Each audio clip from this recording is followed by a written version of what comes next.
And meron ako ditong liempo. Titimplahan ko muna ito ng toyo, kalamansi, paminta, at maglalagay ako dito ng bawang. Haluin ko muna.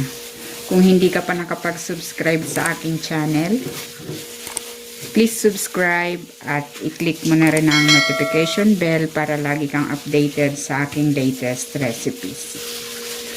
Ayan, okay na ito. Ibabad muna natin ito for at least 30 minutes.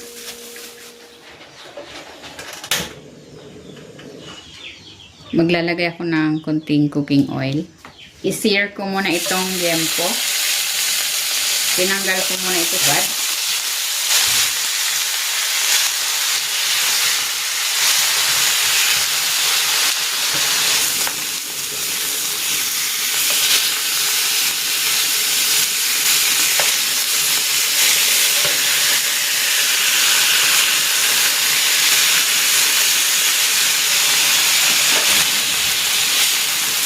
Hahanguin ko muna.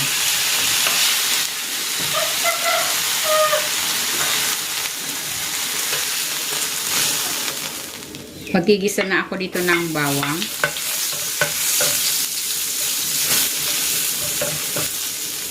At ng sibuyas.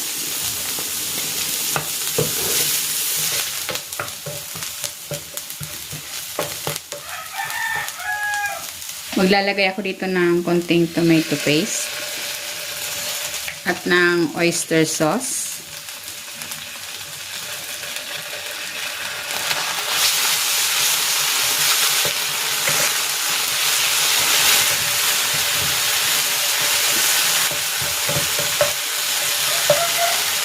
Ilalagay ko na ulit dito yung liempo.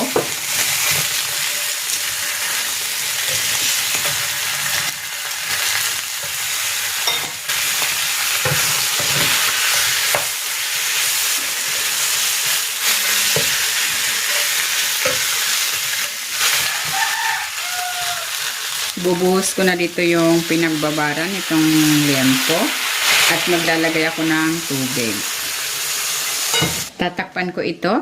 I-simmer ko ito for 30 to 40 minutes or hanggang sa lumambot yung ating pork belly.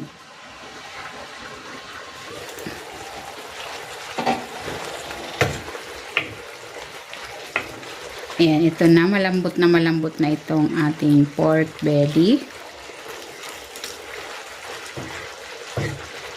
Hahanguin ko na ito.